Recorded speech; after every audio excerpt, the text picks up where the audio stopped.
Greetings, friends, and welcome to today's program. Happy Friday, August 8th.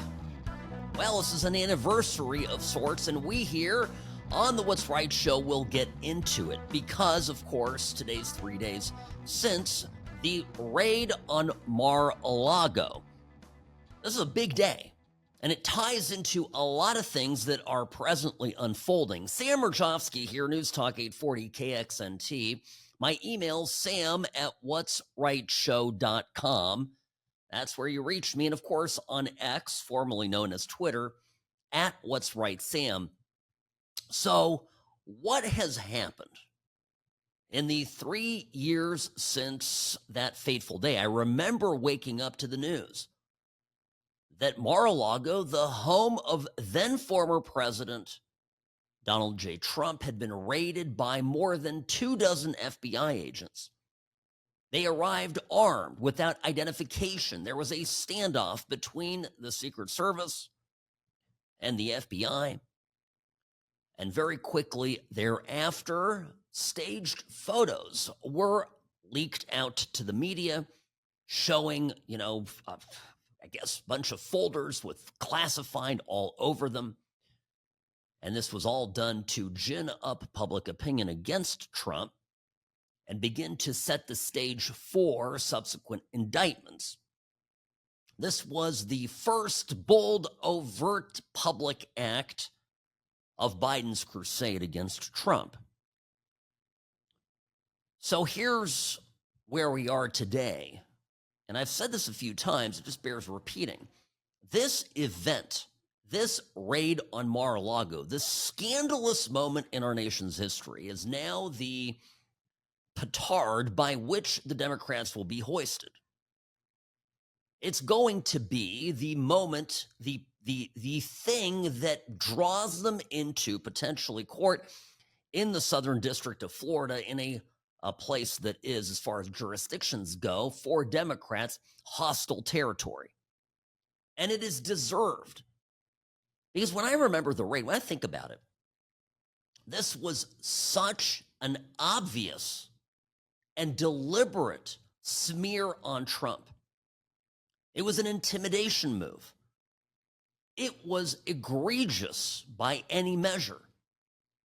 And it turns out that the predicate for the warrants, build up to this, all the paperwork, if you will, that substantiated the probable cause for the warrants to even have been issued, were made up, were ginned up. It was a furtherance of the same conspiracy that Trump had been subjected to since he announced his run for the presidency all the way back in 2015.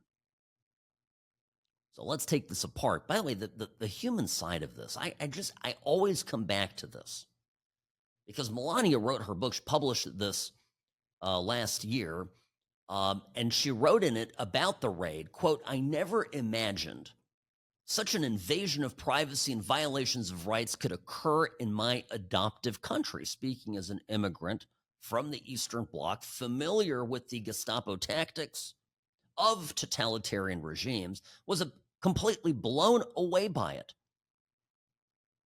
Melania wrote that it was with tremendous sense of sadness that she realized that such unlawful acts were now possible here in the United States.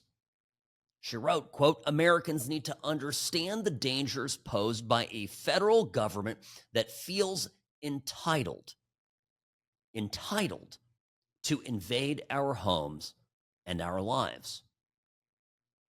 I think she speaks for all of us with those words.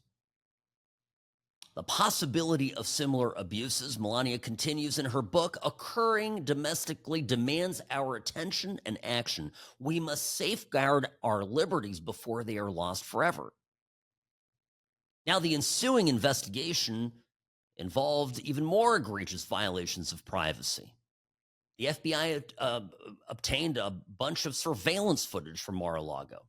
That was turned over to a Trump-hating judge in Washington, who allowed the piercing of attorney-client privilege between the president and his lawyers. This is just unbelievable. claiming that they were basically conspiring in furtherance of a crime. This is rarely done, honestly, in criminal cases. By the way, the lawyer, Evan Corcoran, was forced to turn over private documents and testify before a grand jury against the president. The government claimed they had, in the end, found out they had no evidence. The boxes had been moved around Mar-a-Lago, the basis for obstruction charges. They lied, is my point, in the memos. But this was a government. These were people who now, after regaining power, 4 years, out in the wilderness and still wreaking havoc, Trump is booted out of office. He is now an ex-president. And these people who had been for years, for at least 5 years prior, had no problem breaking the law, had no problem lying on court applications, had no problem misleading judges in their applications for warrants. One lawyer even getting convicted for editing an email to form the basis of a spy warrant on the Trump campaign.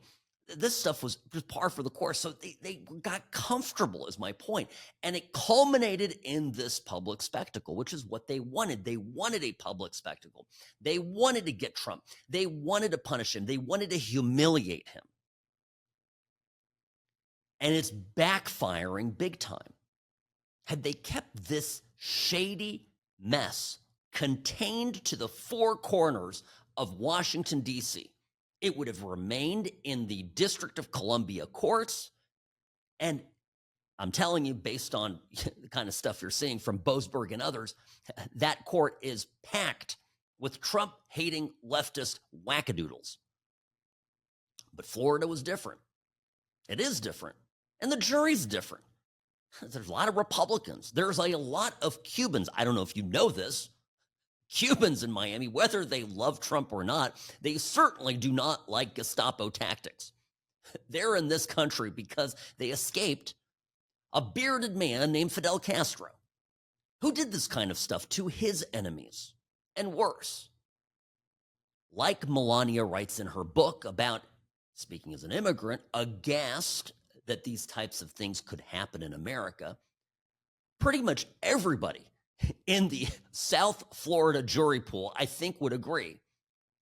The level of screwed the Democrats find themselves in right now is just unbelievable. And the shoe hasn't even dropped yet. We haven't even gotten the full.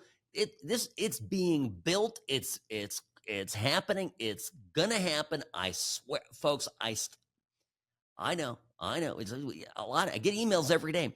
When are we going to see the indictments? When is it going to happen? Sam, I don't believe it. It's occurring. All right.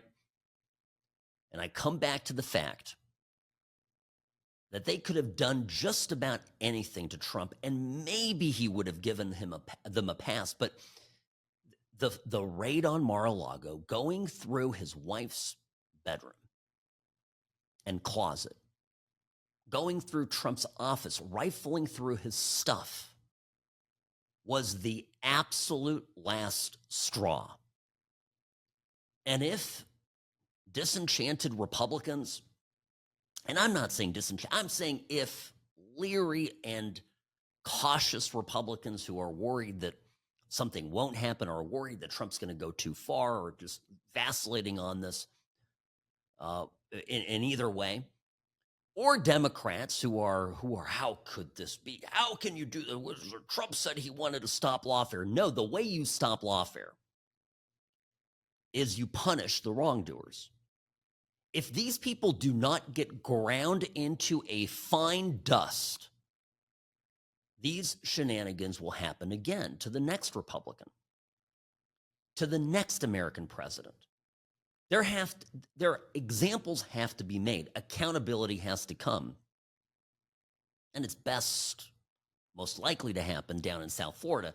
And to Republicans, they're saying, it's not going to happen. Or you're skeptical it's going to happen. Well, let me just say, I promise you that this is all Trump has thought about for 3 years. Whether he talks about it or not. Every waking hour, which is about 21 hours a day, Trump thinks about this raid, this day. August the 8th is seared in his memory, in Barron's memory, Melania's memory, his adult grown children, his closest of aides, the core team that has surrounded him through the campaign of 24 and now into the White House. This is a date that in Trump circles is a day of infamy. I promise you. They are building these cases. They are figuring out who's who. They are lining up the evidence. And the first couple stages of this publicly has already begun to happen. The releases of these documents, the conditioning of the public to a possible Barack Obama arrest even. These are the type of things you do when you're preparing to go with a very massive, significant move. So get ready. And it's this day, 3 years ago, that triggered it more than any other event, bigger even than that meeting in the White House on December 9th when Barack Obama called everybody in and said, all right, I know I got intel 2 days ago that said Russia didn't meddle, but disregard that. Find me intel. Make something up so we can go after President Trump. Cannot let this guy remain in power. Sam Mirejovsky, News Talk 840 KXNT. The What's Right show is brought to you by Sam & Ash Injury Law, because you deserve what's right. I'm the best. Personal injury law has been the same for a long time. The best. Big egos, greed, and sleazy schemes. We've had enough. Welcome to Sam & Ash, the new standard for personal injury law, where things are done the right way, because you deserve a team that delivers real support and results. When you have both, your whole world can change. Sam & Ash Injury Law, because you deserve what's right. I want to remind you folks of something about the timing of the raid on Mar-a-Lago, August 8th. 2022. This is just as the midterm elections were heating up. The Democrats were political in every aspect of their investigation of Donald J. Trump. Sam Mirejovsky, News Talk 840 KXNT. Greetings and welcome back.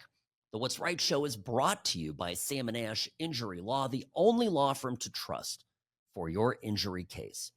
In a crash, call Sam & Ash 702-820-1234 because you deserve what's right. At the press conference announcing the raid, Merrick Garland, Merrick the Magnificent, the wizard attorney general of the Biden administration, the jilted Supreme Court justice that wasn't to be. Remember, Merrick Garland was put forward by Barack Obama, kind of a lame attempt at installing a judge. Of course, this was blocked by Republicans in the Senate. A big brouhaha over that, and ultimately Trump was able to fill that seat. So Merrick Garland, many have speculated, had his gripes, various axes to grind with Trump. Even though I think it was Mitch McConnell more that, stuck a shiv in him. But regardless, here is Merrick Garland. Just a little blast from the past. 3 years ago today. Federal law, long-standing department rules, and our ethical obligations prevent me from providing further details as to the basis of the search at this time. There are, however, certain points I want you to know. First, I personally approved the decision to seek a search warrant in this matter. Second, the department does not take such a decision lightly. Where possible, it is standard practice to seek less intrusive means as an alternative to a search and to narrowly scope any search that is undertaken. Okay. By the way, throwing around that word ethical and practices, like the good housekeeping seal of approval, all the while this guy knew by the way, knew that the basis for the warrant was not right. It was a lie. The reason they got the warrant, the reason the judge signed off the warrant, they said, hey, judge, Trump is moving around documents. We've sent people there from the National Archives to go pick stuff up. By the way, the National Archives are run by a bunch of Democratic goons. So, it was a setup. Trump's like, these aren't your documents. They're my documents. I have them. I've declassified them. He's communicating with them. He's talking to them. He's responding to them. They claim they're being moved. They had somebody say on the inside that these documents were being moved. Guess what they found out? They found out they weren't being moved at all.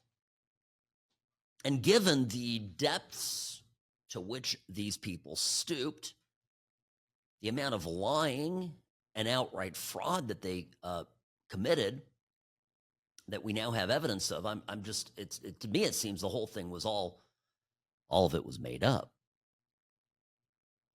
Now, the best part was that Merrick Garland got called out on this. Josh Hawley, in 2023, in a hearing, started, badgering here Garland on the stand about this. Garland's there in the hot seat before the Senate Judiciary Committee. Here's what happened. Thank you, Mr. Chairman. Attorney General Garland, you said in our last exchange that it's your practice to defer to FBI agents in the field when it comes to investigations, apprehensions of subjects.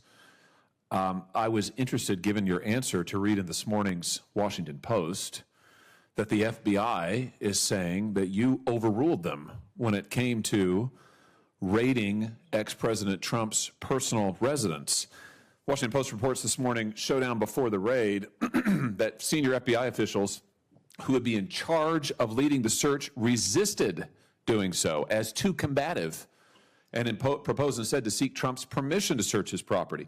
These field agents wanted to shutter the criminal investigation altogether in early June, the Post reports, but they were overruled by Maine DOJ. So I guess in light of your earlier testimony just this morning, my question is, how often do you overrule FBI field agents for political purposes? I've skimmed that article. That's not an accurate reflection of what the article says, and I'm not able to comment on the investigation.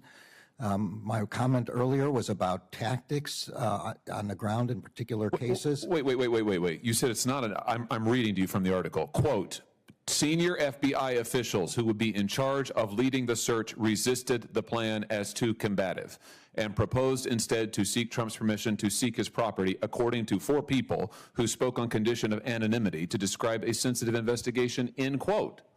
Again, I have to say I'm not able to describe the investigation. I will say as a general matter and at a high level of generality, that in my experience, long experience as a prosecutor, there is often a robust discussion, and in the end, and it's encouraged among investigators and prosecutors. Attorney General, my time is very made.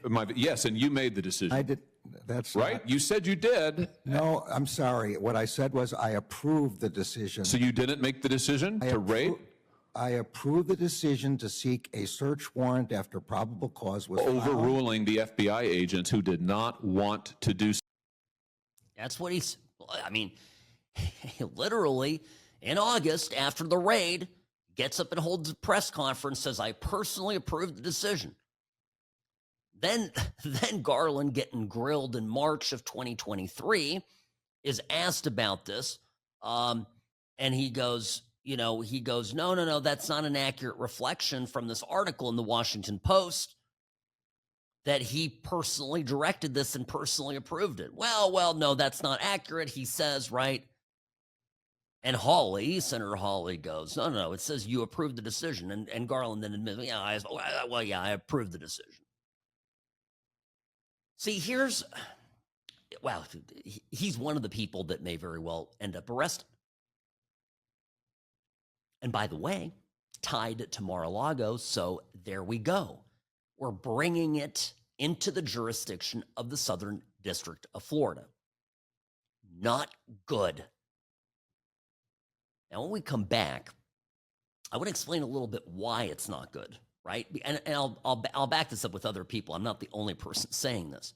And I also think we need to have sort of a broader discussion of just how opportunistic and unprincipled liberals were. I think that the war on Trump resulted in the fundamental breakdown of what the Democratic Party historically was.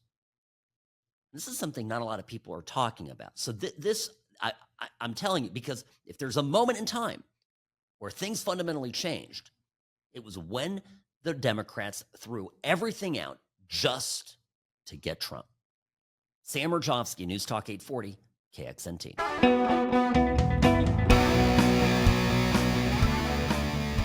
Live from the entertainment capital of the world, the What's Right Show is brought to you by Sam & Ash Injury Law, the only law firm to trust for your injury case. 702-820-1234, offices in Nevada and California, because you deserve what's right.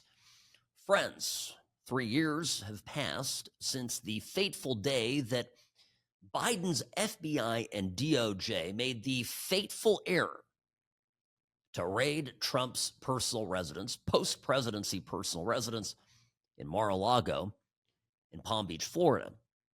Now, in honor of this day, I wanted to remind ourselves some of the facts that came out in the moment and since. One thing I want to come back to, because in the wake of this raid, Vivek Ramaswamy was one of the first Republicans out there with a vehement defense of Trump. And he even later, when he was a candidate running in the primary, he was the one who came out with the pledge to pardon Trump. Do you remember this?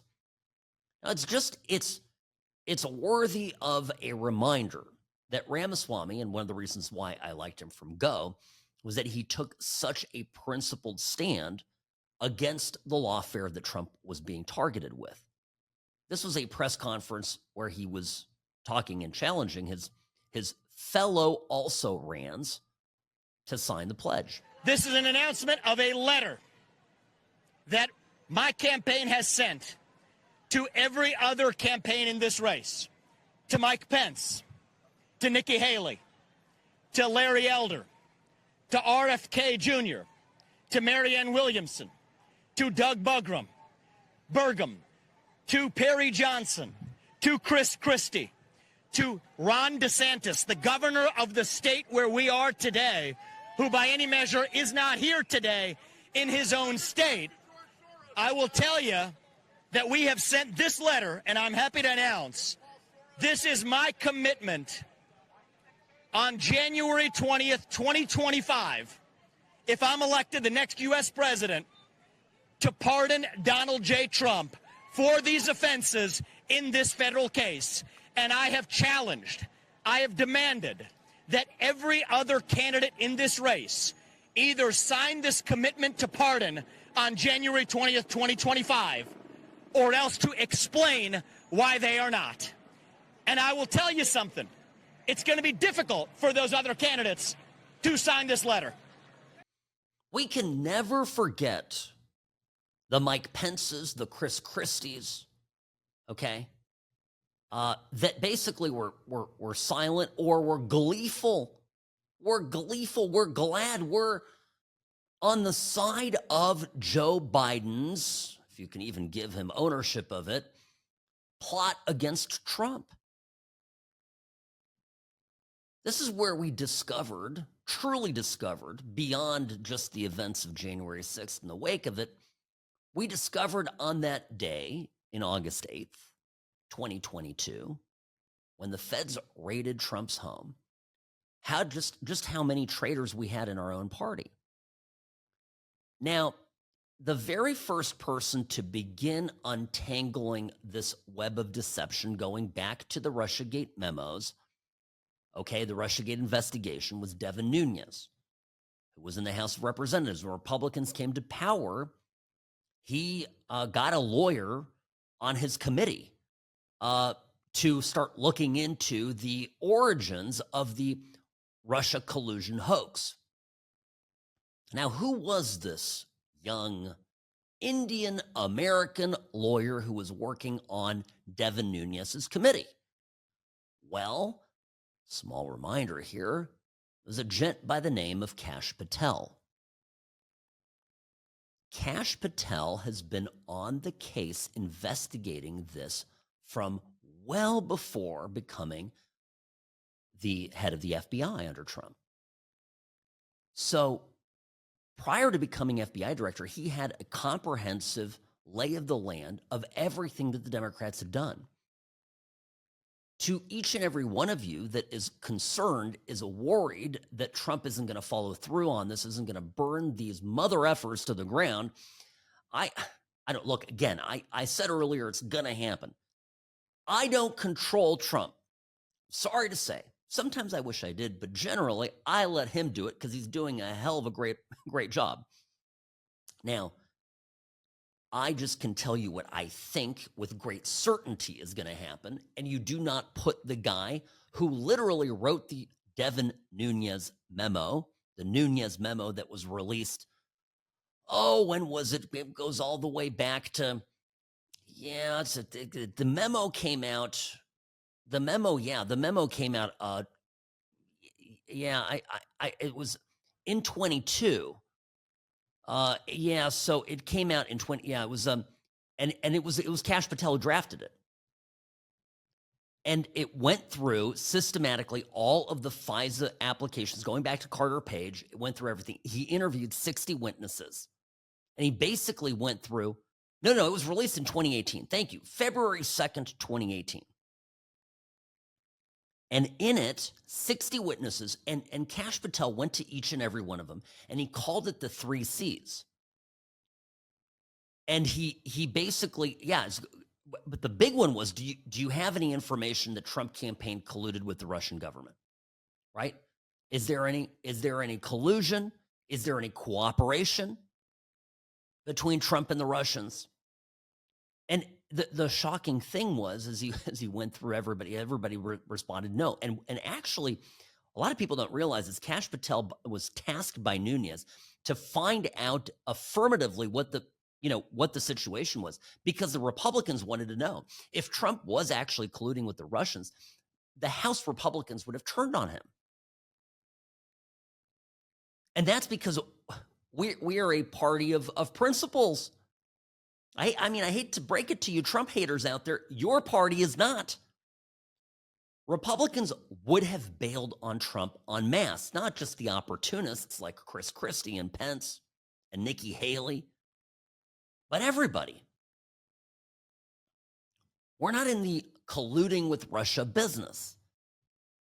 And so Kash's, initial Kash wasn't a Trump guy. He was a Republican, and he was a lawyer. And he was a former, federal prosecutor. And, and so so by the way, Nunes, gets asked about this. This is late July on Real America's Voice, sits down with John Solomon. John Solomon, by the way, is the reporter at Real America's Voice who this past week claims to have sources telling him that a grand jury has been convened to investigate all of this in South Florida.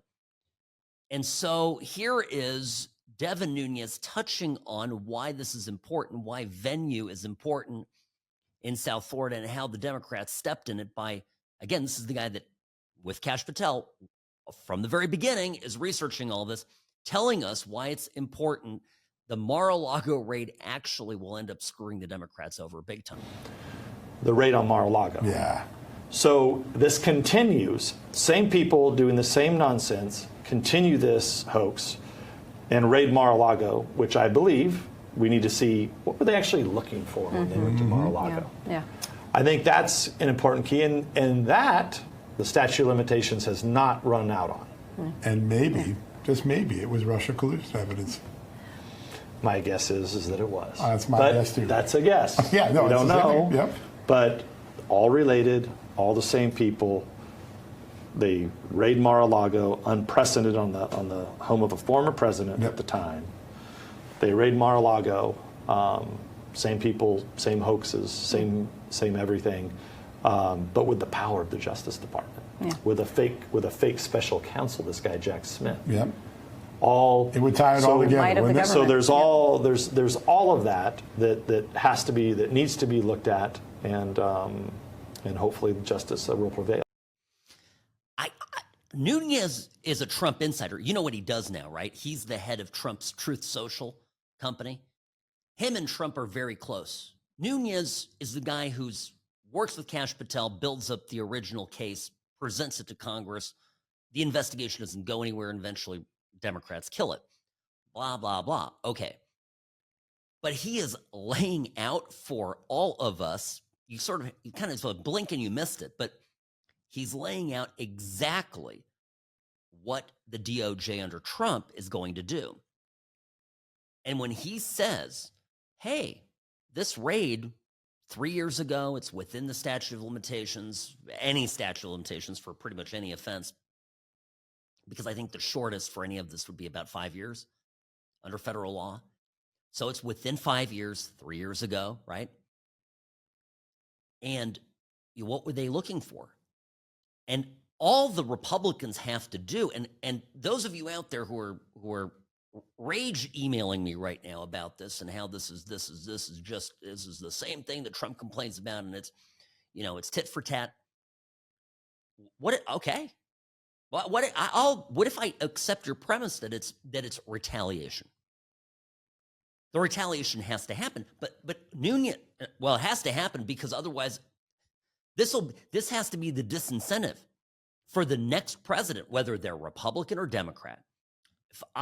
If I want to get at my political opponent, I risk that my political opponent will come back from the dead, okay, politically dead, come back and retaliate against me. Done. Whether it's deserved or not. We have to go back to being a country where we don't really put our former presidents in jail. We have broad immunities and we have decorum. We're not a, banana republic somewhere in Central Africa. But, going back to the statute of limitations, the Republicans are going to say, well, what were they looking for? I mean, what they said in the warrant was a lie. They lied. So that was just pretext. So what was the real reason? And what were they investigating? Well, they were investigating Russia collusion. And now they can bring it all the way back to Obama. So don't go at this. Have a little faith, right? This is a Trump insider who is as close to this as he possibly can, who is buddies with the FBI director, and who has been on the case of this his entire, end of his tenure in Congress. He knows a lot better than you and I. I'm just pointing you to a specific moment here that is the basis for why I feel so strongly that there will be these prosecutions. So when we come back, the Democratic Party and how it's been affected and where it goes from here in the wake of that fateful day, that raid on Mar-a-Lago 3 years ago today. Big changes then and now. Sam Mirejovsky, News Talk 840 KXNT.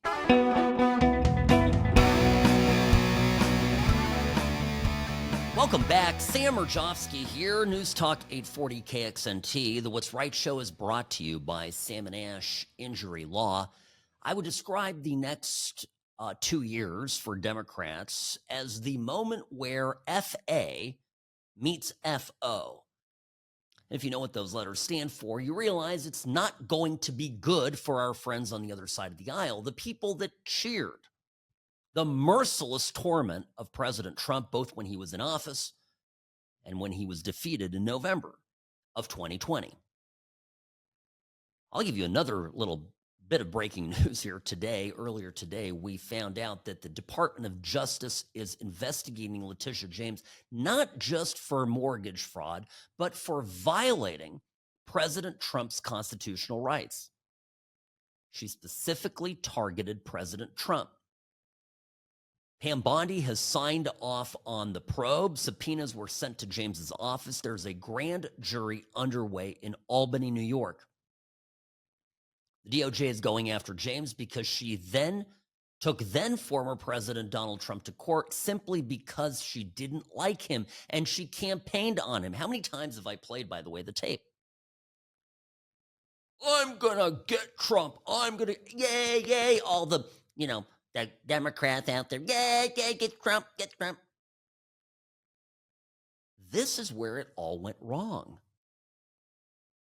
When I was growing up, when I was a younger man, I still think of myself as relatively youthful, perhaps just in my own mind. But when I was younger and growing up in the 90s, Democrats were very principled about civil liberties. The ACLU was filled with idealistic lawyers. By the way, I've mentioned this many times. There are famous cases of the ACLU where young, Jewish even, it's important for the story, Jewish, liberal lawyers were so dedicated to the First Amendment, for example, that they went and represented Nazis who were banned by municipalities from marching, from expressing their hateful rhetoric. That's what the American left was when I was young. You remember these Democrats. And by the way, I even remember as recently as law school, and I went to law school in 20, I always forget this. I get my decades mixed up now. Yeah, 2011. And I even remember then being sympathetic because I too became, as I matured from a neoconservative to something different, I became obsessed with the Bill of Rights and the Constitution and protecting those at all costs and holding that above partisanship. And I would occasionally read, I have to admit this to you, I'd occasionally read a Ruth Bader Ginsburg opinion, a court decision, and had, not all of them, okay, not all of them, but there were some when it came to civil liberties that frankly, I agreed with. Or at least I found the arguments persuasive because they were soundly constitutional. Now, I'm not saying Ruth Bader Ginsburg, may she rest in peace, was, always made the right decision. But today, Sotomayor, Ketanji Brown Jackson, okay? I mean, Kagan has some glimpses of intellect, but Sotomayor and Jackson are morons. There's no other way to put it, because they will contort themselves into supporting their partisans in their party. They have no principles. I always say, when we write the definitive history, someday there's going to be this, and it'll probably be generated by AI, okay? It's not going to be Paul Johnson or, someone like Paul Johnson, right? We're sitting down and writing a great history book. It's going to be, but someday when there is an objective telling of the Trump era, I'm convinced, Robbie, that a huge part of it is going to be how Trump riled up the left so badly that he got them to melt down and change from being civil liberties first, traditionally liberal view, right? Freedom, etc., to screw the Constitution. We don't even care by whatever means we have to get rid of Trump. They bought into the propaganda that Trump was a Russian agent. He was colluding with Putin. He was the next Hitler. He was Orange Hitler. He was a Nazi. He was a fascist. The propaganda broke them. And suddenly when you're fighting Hitler, I mean, rules of engagement, Constitution, all the norms. Oh, no, we can't. None of that matters because this is an existential fight. Maybe that's why the Russia collusion hoax that might seem trivial to some isn't to me, because it is the moment, the seminal lie that wound everybody up and broke so many brains out there and caused so many otherwise previously committed to civil liberties people to throw it all to the wind and become dictators. I love that Matt Taibbi got into this here. Taibbi's a former lefty guy. He did this a couple days ago. Brian Kilmeade's show with Kennedy. He had Matt Taibbi on. Anyway, here's what he said. Kind of taking this back to Watergate. And I think this is quite spot on. One of the things that was really interesting about Watergate is that it was committed by this group that was inside the White House, because they couldn't rely on the CIA or the FBI or these other agencies to do their dirty work for them. Nixon had to rely on people inside his own White House because it was so unthinkable to ask agencies to do this kind of stuff. Because they knew it was wrong and they wouldn't do it. Unlike Obama's CIA and Obama's FBI, which were essentially lapdogs using all of their heft and their surveillance capabilities that we knew we were wrong since the Snowden era.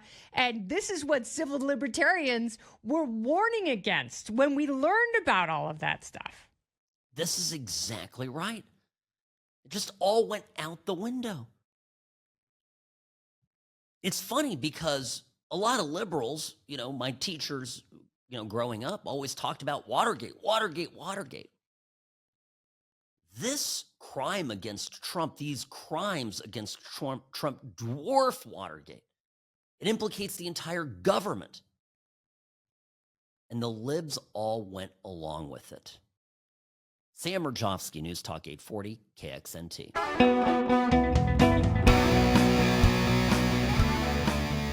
Greetings and welcome to the What's Right Show, your place for common sense conservatism. Monday through Friday, 1 to 3 p.m. here on News Talk 840 KXNT. Sam Mirejovsky here, reporting for duty, second hour of the program, just like the first. Brought to you by Sam & Ash Injury Law. In a crash, call Sam & Ash 702-820-1234 because you deserve what's right. I'm thinking about what Matt Taibbi said when he was on the Brian Kilmeade show, a clip I played just before the top of the hour. And, I'll play. Let me say this, too. I sympathize with Matt because I had these similar awakenings in my 30s. And I've talked about this before many times. So don't, forgive me if you're a regular listener, have to endure this again, me talking about George W. Bush. But when I was in my early 20s, obviously coming off of 8 years of Bill Clinton, which we all thought was disastrous. And compared to Obama, of course, Clinton was, a walk in the park. So coming off of 8 years of Clinton, Bush, George W. wins the presidency. The 2000 election, right? The dimpled or hanging chads in Florida. The Supreme Court, Bush v. Gore, comes in. Long and the short of it, George W. Bush wins. And it is a drag-out, slog between us and the Democrats. And I, as a young man, was, very enthralled by all of this. And I don't know, Robbie, did we even go to some of these events together? Didn't we go to some election night party, perhaps? I know you and I did some stuff around this time, and producer Robbie and I, we go all the way back to high school, so that's a long time. So we were in this together, and I think maybe you were too at the time, like me, sort of just a Republican. You're a Republican. And the Bush era, and I credit you, Robbie, for coming to this first, long before I did. The Bush era actually, in retrospect, had a terrible record on freedom, on constitutionality. It turned out that Bush was, and we know this now, a tremendous disappointment. He was a statist. Oh, Robbie found the picture. Where was this? See, now you've interrupted my flow. Folks, this is live radio. And was that in, what year is that photo? Okay, so this was Bush v. Kerry. This was Bush v. Kerry. And let me hold on a second. I'm gonna put this up here. Give me 1 second, Robbie. I'm gonna put this up here. I need to find a way. I'm gonna have to find a way to do this because this picture is great. I'll keep going in the meantime. So, going back to the Bush years, I was, a Bush Republican.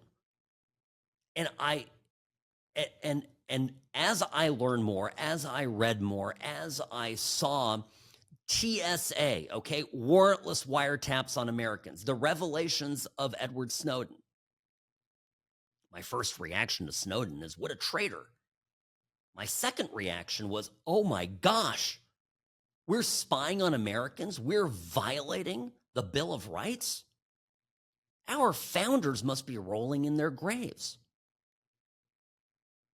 And I began to think very differently about this. And this ultimately led me to be a Trump Republican because I was disgusted by my own party. I also felt abused, right? Every time they ran for election, promised 10 things and none of them happened. Lower taxes? Okay. Securing the border? Didn't happen. Freedom? Also didn't happen. Peace? Didn't happen. Right? I could go on and on. So I became disenchanted. Many of you probably feel similar. And then, of course, George W. Bush revealed himself to be a bit of a cretin. Not because he's a stupid guy, but because he had very different ideas about the country than I think many of us patriots do. So going through all of this, it wasn't just the war. It had to do with the civil liberties that were being that Bush was trashing and ran roughshod over in the name of a war on terror. And I'm all about keeping America safe. I think you can still respect, law and order and the Constitution. So here we are. Now, when the left under Bush was the opposition, was the voice of reason on this, because of Trump, because they got all wound up. And Robbie, during the break, said the definitive history on this, when it's written, this chapter of Democrat insanity over Trump-Russia collusion and just Trump hatred is going to be titled The Orange Scare. Robbie, I'm giving you credit. That's funny. Okay, the Orange Scare. So you're right. Exactly. It's like the Red Scare under McCarthy. The Democrats came out and vilified Trump to such an extent that now it was the Democrats who went in the Bush direction, but went even further. Never underestimate the radicalness of a Democrat who just run off way out into overcompensate, whatever it was. They went all out there. And that's where these, that's why they used all these tactics on Trump. It was their playbook. Matt Taibbi continues his conversation there on Fox News about this, talking to Kennedy about this, and he says, look, this is exactly right. I look at the war. This is exactly the stuff that was worrying me when I was a liberal. He's writing now. He's saying he doesn't say when I was liberal, but when he was at Rolling Stone writing as a liberal writer, Matt Taibbi at least is one of the Dems, one of the libs that stayed consistent, and the party completely abandoned him. And that was a frustrating aspect of it for me, Kennedy, was, I was always a big proponent of civil liberties, at Rolling Stone, FISA and, the national security letters that the FBI used and all the other tools that came out of the war on terror. I always was warning. I said, this is way too much power to give to the federal government. They can spy on anybody without almost any oversight whatsoever. And there's going to be an enormous temptation to use this for political reasons. But as soon as Donald Trump entered the picture, civil libertarians forgot all of their objections to these issues. They forgot that they didn't like FISA. They forgot that they didn't like this enhanced international surveillance state. But you see what happens when people are allowed to use this and there's no oversight. This is what happens, and that's why it's so important to litigate this thing all the way through. Bingo. Litigate it all the way through and show how the very things that Democrats fought against under Bush, they were so principled, they threw out when it was time to use those tactics against Trump.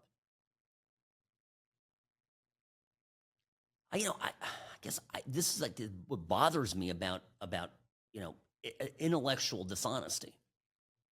Now you're allowed to change your mind. I have been very public, and I've been on the radio now a long time. So I've publicly admitted my change of heart going back before Trump was even in the mix. I was on the radio before Trump was president, okay? First time around. So I've always come clean about this. And I was back in LA when I was on air was outspoken about the distaste that I had for Bush.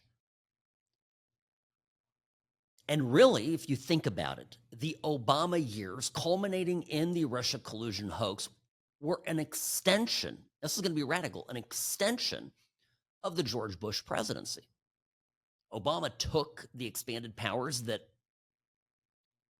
George W. Bush left behind and ran away with them. Eric Holder took advantage of it. They ran roughshod over Americans for 8 long years. And Obama, with his slick smile and his smooth voice and his charm and wit, and his gangly wife won over the media. Well, Michelle had the sundresses, from J. Crew. So the media fawned over her. Oh, Michelle. I don't know. It was all manufactured. It was all fake. It was all nothing. But behind it were very dangerous people, folks. It was a dangerous time in our country. And Trump was elected to roll it back. The genesis of the Trump-Russia collusion hoax was to stop him from undoing it.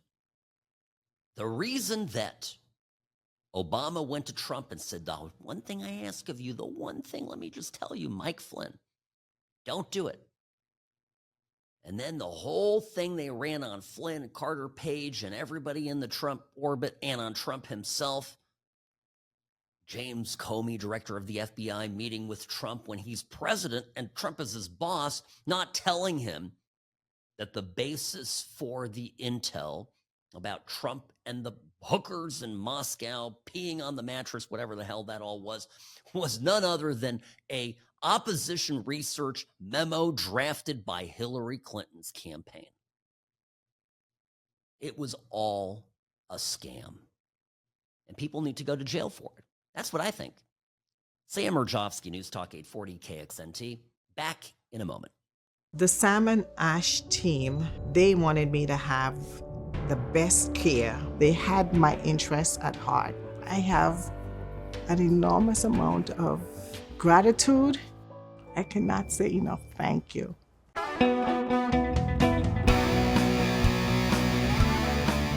Speaking of effing around and finding out, here's an update.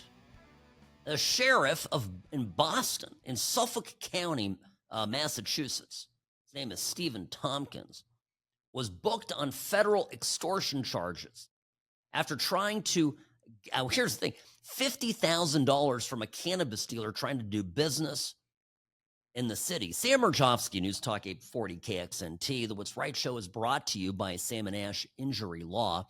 By the way, this is the same Boston sheriff who has previously refused to work with ICE on deportations in the city. And I'll tell you, something about these arrests. Just you wait and see. With Schiff, yesterday news that he's actually being investigated. There's an open federal investigation to Adam Schiff, now a senator, formerly a congressman, one of Trump's prosecutors in his 2 impeachment trials. Lied on his mortgage, right? Said his home that's in Maryland was his primary residence when he can't have a primary residence outside of the state of California because he is a senator, was a congressman. needed to have residency in the state of California if he's going to represent the state. So he's finding out. Here's the thing. Letitia James, Fannie Willis. Here, this guy, by the way, he's African-American. He's probably in his position because he has all the right credentials. He's highly qualified, Robbie. He is the most qualified person to be sheriff in Boston. That's why. No.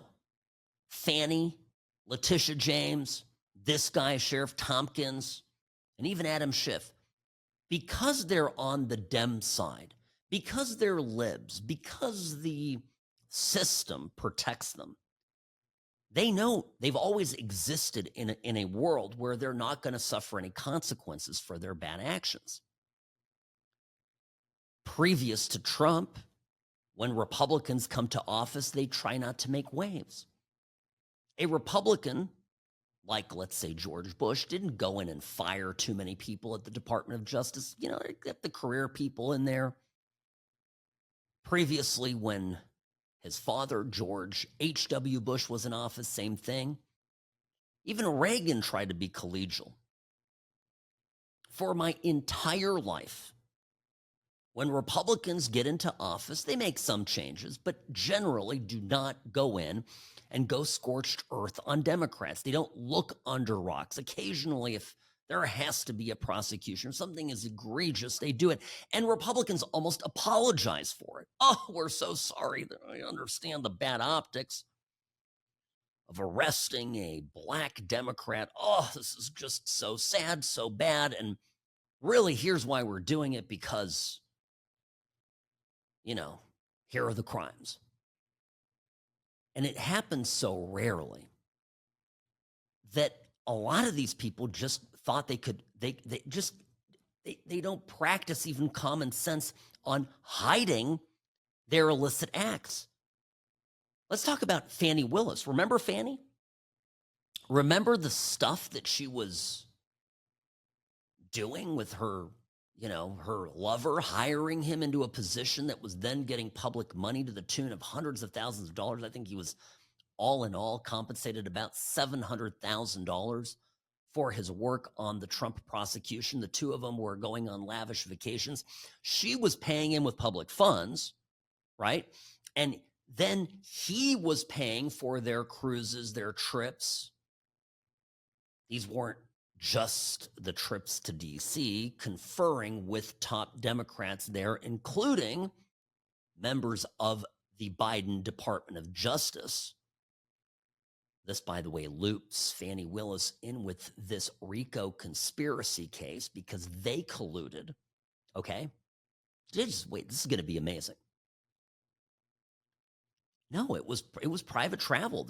He was paying private travel with money that she gave him from the state, and it's massively corrupt. But the worst part about it is that she then just went on the stand, remember this, and just lied about it.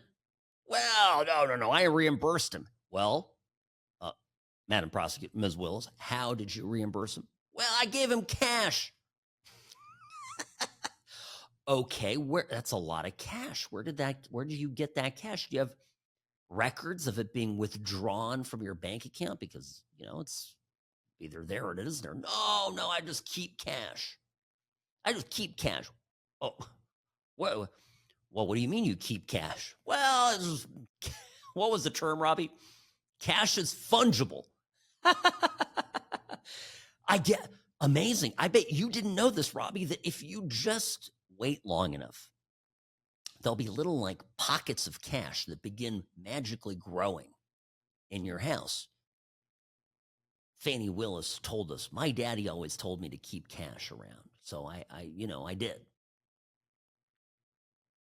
It was unbelievable. She was lying for the world to see because she always historically has gotten away with it. Same with Adam Schiff, same with Letitia James, same with this clown. And now the Trump people are in, and they give zero. What's the term? Yes, 0 F's given. And it's beautiful.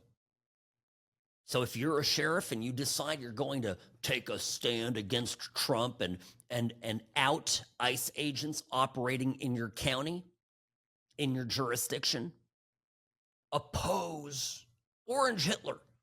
Good. Okay, well, you better have a squeaky clean life, buddy boy, because if Kash Patel's FBI finds out one thing about you, you're going to burn to the ground. And even if your fellow Democrats and wherever godforsaken place that you're from don't convict you, your life is going to be made a mess through a very public federal trial. You will be arrested. You will lose your security clearances. You will lose your standing. You will lose a lot of money that you're going to have to pay to your lawyers. This is what it is, right?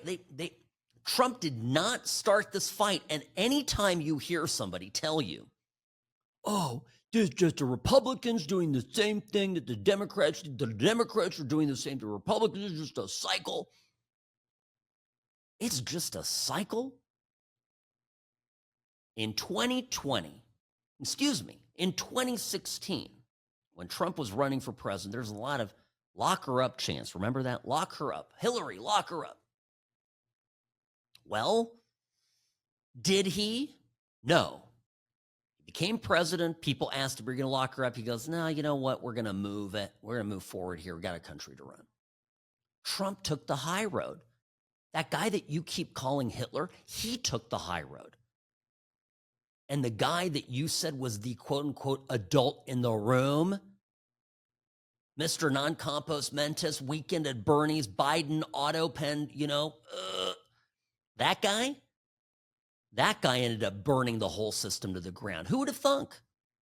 Sam Mirejovsky, News Talk 840 KXNT, back on the other side of this break in just a moment.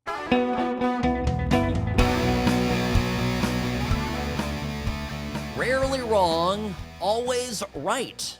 Sam Mirejovsky, News Talk 840 KXNT, just thinking about this silly position the Democrats are taking about, well, Trump is just perpetuating lawfare. He's doing the same thing that he's accusing Biden of doing. The accusations that Trump is making against Obama are now it's just the same, and it's just tit for tat. So ridiculous. They broke the law. They made stuff up. They lied, and not just, to the public. They lied under oath. Their people lied in official reports. They lied, they lied everywhere. It was concocted. It was a conspiracy. It's criminal. Trump prosecuting that is the right thing to do. It's not lawfare. It's accountability. I know personal accountability and responsibility is something the Democrats generally try to shy away from. I'll tell you what it reminds me of. Sometimes in my, professional life, as representing people who are hurt, I'll have an egregious case where someone is very injured as a result of someone's not just even negligence, but their recklessness, bordering on intentionality. There's some tragic cases, and I can't tell you a number of times where the defendant won't want to take responsibility, right? They're driving drunk, caused a horrific accident, killed somebody. And, my clients want justice. They want criminal prosecution. They want, money. And not just insurance money, but they want to go after assets. And it's deserved, right? Somebody was really doing bad stuff, not a whoopsie daisy, but driving, blasted. Twice the limit. Twice the speed limit on top of it.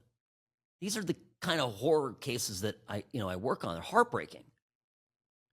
And, you go and you contact the defendant, and I'll get on the phone and I'll say, hey, I need your insurance information. It's not in the police report. What? You gonna sue me for money? I'm like, well, yeah. I'm like, you killed somebody. Yes, I'm going to do that. and a little bit more. Well, now you're harming me. No, your client wants to harm me. Like, what kind of a person are they? You think you're the good guy, huh? Sam and Ash, huh? What? I am the good guy. I'm representing a family of a dead kid, for Pete's sake. What are you talking about? You're the victim? But this is how liberals think, okay? So you're going to hear a lot about this as soon as these federal charges start, popping off and all the Democrats end up chained together looking like a nice, immense charm bracelet, perp walked, right? And everybody's going to go, well, now Trump's just harming them. It's just tit for tat. And I personally, I don't even care if that's what it is, but I'm saying it's not that. It's accountability. And it's sad that in our society, we have conditioned people to believe that basic accountability, straightforward accountability, is somehow an unjust punishment. That it's improper, that it's abusive. None of that is true. We have a lot to fix in this country. And I think, if I'm going to tell you, I think that there's this next generation of people that are entering adulthood. I have hope that they are so put off by the lack of accountability, the lack of seriousness, the racism in society perpetrated not by the right or the Nazis or the fascists or Nick Fuentes, whoever the hell he is, right?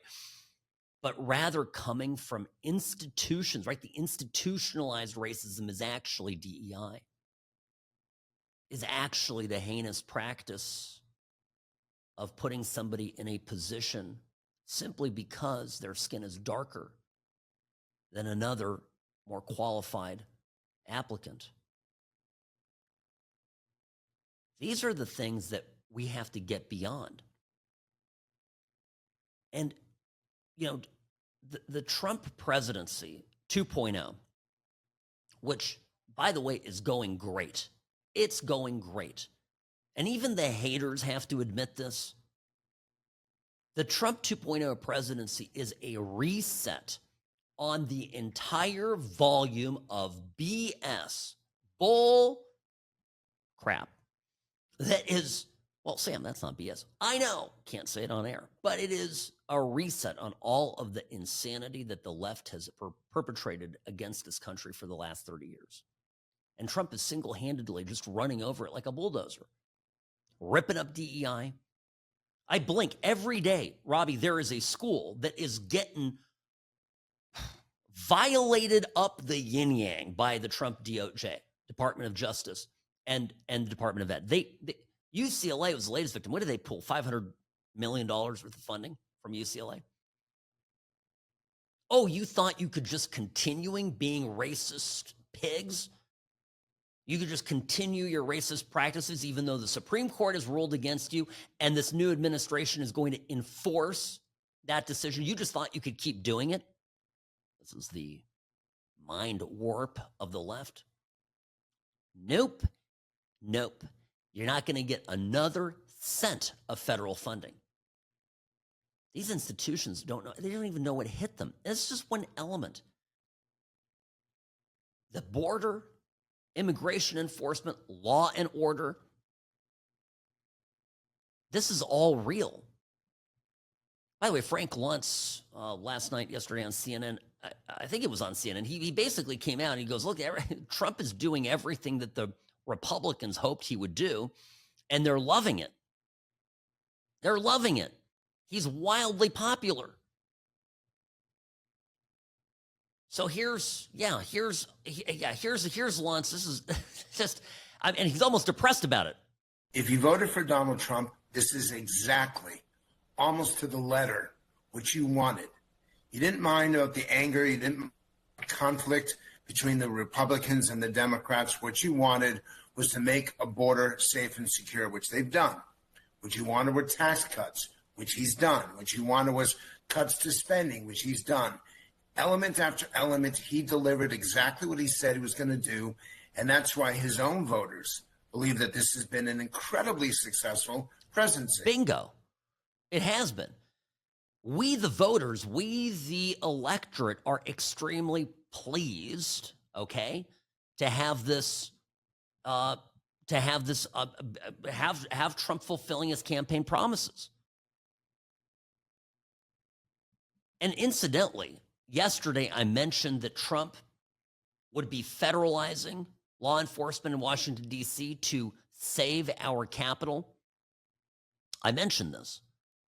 There's already reports of enforcement on the streets of Washington, D.C., putting in, units, marked units, patrolling high crime areas with federal assets, basically pushing aside local municipal control. Here's a D.C. resident telling about it. This isn't a partisan issue. This is a public safety issue. Former Advisory Neighborhood Commissioner Kathy Henderson welcomes extra law enforcement in her neighborhood, which includes Benning Road Northeast.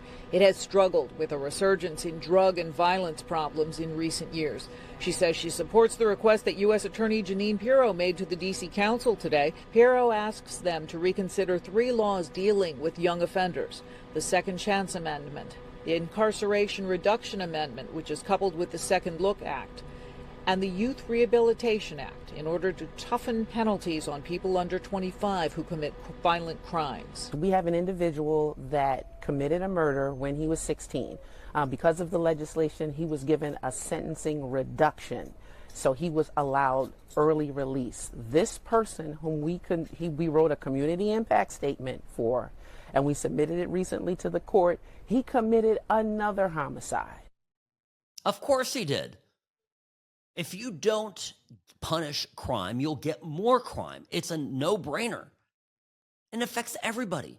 By the way, in poor neighborhoods, in ethnic neighborhoods, in diverse neighborhoods, how else to put this, right? Minority areas, who gets the brunt of this violence?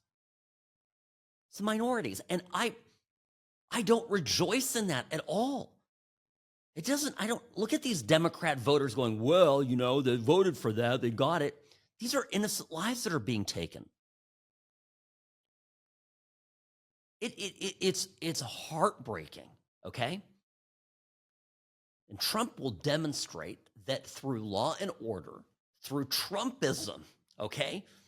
His wannabe dictator, according to Jasmine Crockett, who lives in a doormanned, guarded apartment building, luxury apartment building in D.C., like a queen with her staff, taxpayer-funded staff, waiting on her hand and foot, can complain about Trump being a dictator, but the people, that live blocks away from her in D.C. in less affluent areas, they're being shot at in their homes, they're welcoming this.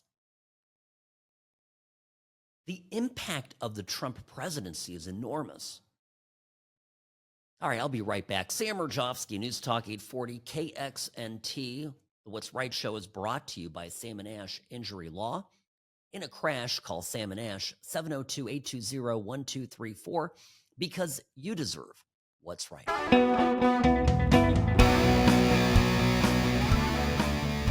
So much cheating and faking makes me sick. But par for the course for the Democratic Party. Sam Mirejovsky, News Talk 840 KXNT. Crime is a great example of this. Republicans fight crime by deploying law enforcement and putting bad people in jail. Do you know how Democrats fight crime? They fight crime by faking the crime statistics. And by the way, if we're talking about criminal activity in Washington, D.C., our nation's capital, mentioned just before the break that Trump has deployed federal units and begun, I think, the first phase of a federal takeover of the city. Just as this is happening, we have news of this guy, this police commander, who has been suspended and accused of changing crime statistics. So This is crazy. The whole story is that he's gone into the computer and he has downgraded felonies. His name is Michael Polium. He was placed on administrative leave back in mid-May.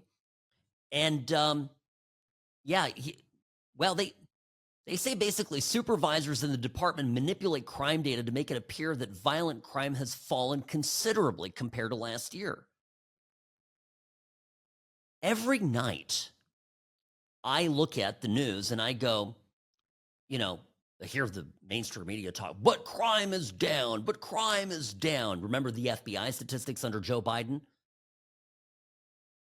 And, you and I are not idiots, right? We know that we have more break-ins. I hear of more break-ins. When I was a kid, a break-in was a rare thing. My parents still live in the same house that I grew up in, by the way. So in California, in Orange County, Irvine, I hear a lot about people, break-ins all the time in my parents' neighborhood. It never happened, right, Robbie? Back me up on this. We grew up in almost virtually the same neighborhood. And now it's and yet the FBI had the audacity to tell us, crime is lower. Because they were cooking the books. It was all farcical. Stephen Miller telling the media that the president is going to do everything he can to make Washington, D.C. safe again. The president has been very clear that he's going to take the action necessary to secure the city of Washington for the people who live here, for all the American people and all who visit here. It's our capital city. It is more violent than Baghdad. It is more violent than parts of Ethiopia, parts of many of the most dangerous places in the world. It's really shocking if you actually look at the graph that has been shown comparing parts of some of the most dangerous failed states in the world compared to D.C. D.C. is more violent, and so he's going to do what's necessary to make sure our nation's capital is safe for all Americans. Yeah, great. Perfect. Makes complete sense, right? So this, I'm telling you, it's gonna happen. Now, why does this matter to us, for example, here in Las Vegas? Because we don't have the same problem that they have in California, that they have in Illinois and Oregon and Washington State and all these liberal places, New York, of course. We have a law enforcement sheriff. We have a law enforcement governor. But, we have some Democrats in the state assembly. And they certainly like to be soft on crime. Restorative justice, something that gets legislated on once in a while. Trump is going to demonstrate the stark difference, what strong law enforcement can do for the safety of citizens. I think it's going to be very persuasive. There's going to be an obvious before and after. And it's gotten so bad that even Democrats are out there, citizen Democrats are out there complaining about it. Brandon Johnson, the mayor of of Chicago, who's absolutely allowed the city to fall to the criminals, what's his approval rating? Is it 14%? So it's like so low. His approval is so low it could walk under a pregnant snake.